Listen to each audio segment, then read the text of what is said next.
Alright, so 3 o'clock in the morning vibes. Do have my boats. So about to get those in motion there. That's actually for the big block. And somebody cap and say they're gonna come get it Friday also, but that's for the water pump. On the flex plate / flywheel, some people still call it a flywheel, it's an auto.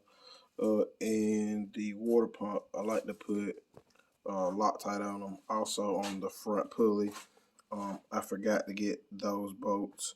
I will try that again in the morning and get the bolts for the front pulley system. I have not ordered a alternator bracket. I also need to do that. And then I need to check in my stockpile and make sure I even have an alternator for a small block. I think I got one. I think I had a spare one in my truck.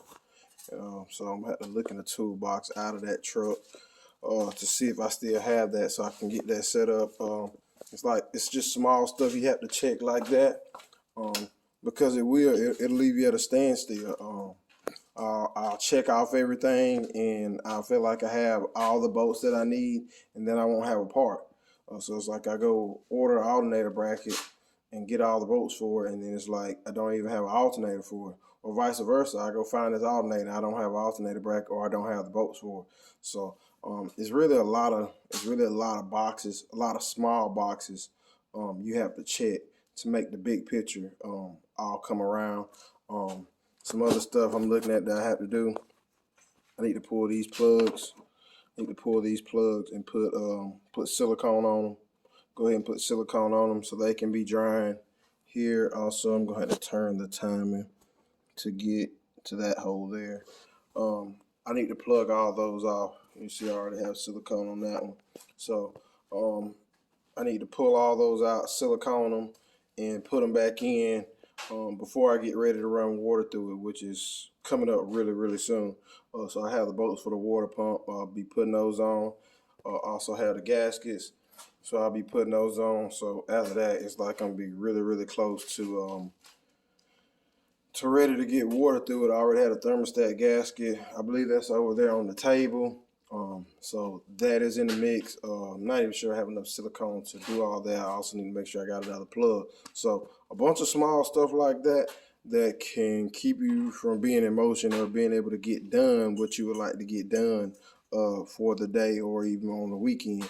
Ran into that situation on an air conditioning job. I broke a torch head, and it was Saturday. Every place that I could buy just a torch head, they were closed. I didn't want to buy a whole nother torch set just because I needed a torch head. So I didn't get done what I wanted to get done on that job that day or that weekend. I had to wait till Monday.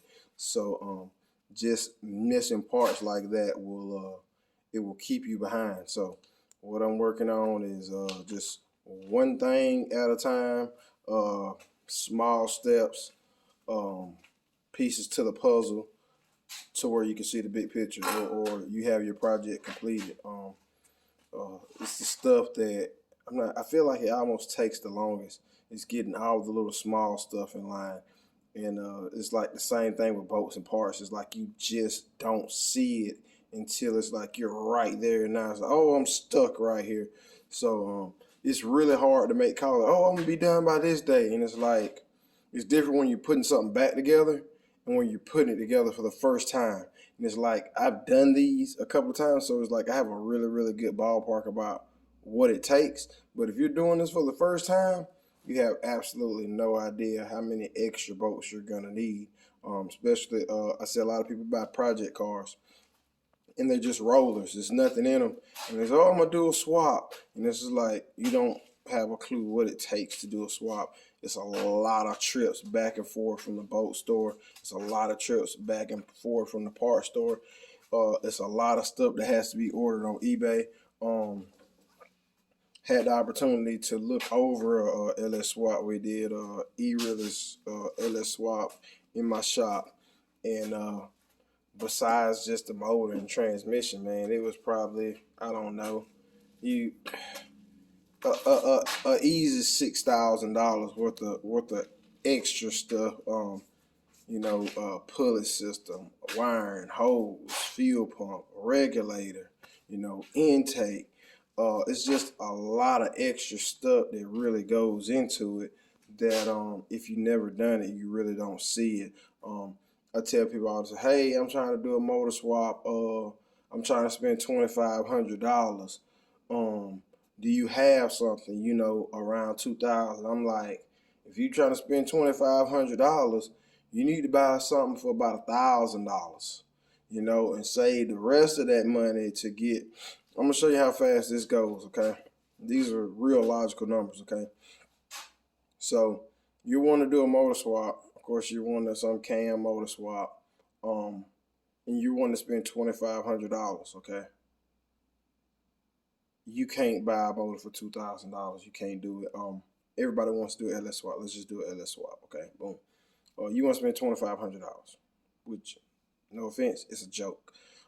So boom, I sell you an LS. Let's just say I sell you LS with a cam for $1,000. Cool. The intake in the box setup is gonna cost you $800. You're $1,800. Do you have a carburetor? No. You're 22. You're $2,200 right there. Like it's not gonna work. You still don't have any pulleys. Like you still gotta get spark plugs. You still gotta get wires. Like it's not gonna work. Even if you do a small block, I see a small block for $1,000. It's like, okay, you still need a converter. Let's just say you have a carburetor. Okay, you're $1,400 by the time you do the converter, transmission fluid. Okay, do you have? Okay, let's just say you're swapping a small block. Cool. So you already got fuel line. You already got a fuel pump. Okay, that's great. You still need to change these spark plugs. Okay, let's just say you already got wires. Let's say you gonna try to do it just slap, just dirt cheap. Okay, and you buy it for $1,000. Cool. What pulley system do you have? Or are you swapping it right back? Okay, cool. All right, that's great. So $1,400 off of $1,000 oil, transmission fluid, like hose clamps that are gonna break, coolant, antifreeze. Like it's so many small things that will just add up. Header gasket, header bolts. Oh, I'm gonna reuse the same. You're not gonna reuse manifold bolts. It's not gonna happen. It's just not gonna happen. Thermostat housing, thermostat gasket, water pump gaskets. Are you gonna reuse the same water pump? No. So water pump, certain stuff, it starts to add up, and you're at that number before you know it. Going from a stock setup to a performance setup, 9 times out of 10 you're gonna end up needing a fuel pump. It's just what it is. And you're probably gonna end up needing some better lines, some bigger fuel line, just going to a performance application. Just part of it. It's just what it is. So that's just, it's certain stuff that I know if certain people hadn't done swaps, it's just certain stuff they don't see in the process. It will add up really, really quick. In that instance that I just gave you, the small block stuff is really, really cheap if that's what you already have. If you're buying a roller, which is what I mentioned, you look at stuff like pulley systems, and then that can cost you $500 to $800. You're well over this 2,500 range. If it's just a roller, you don't have a carburetor, and the carburetor costs you $300-400. Now you're into the $300-3,500 range. So certain stuff like that, and it depends on how much a roller is. It might not even have fuel line on it. A lot of them don't. So it's just something to look into.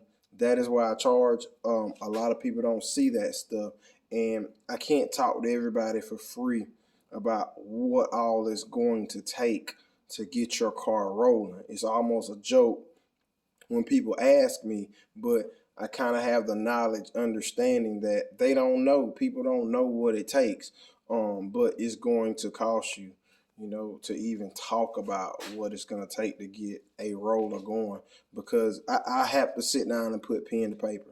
I seriously do. Even though I've done it a bunch of times, I still had to sit down and put pen to paper to be able to tell what I need, much less a car that I never even seen before. How much it's gonna cost to do an LS swap?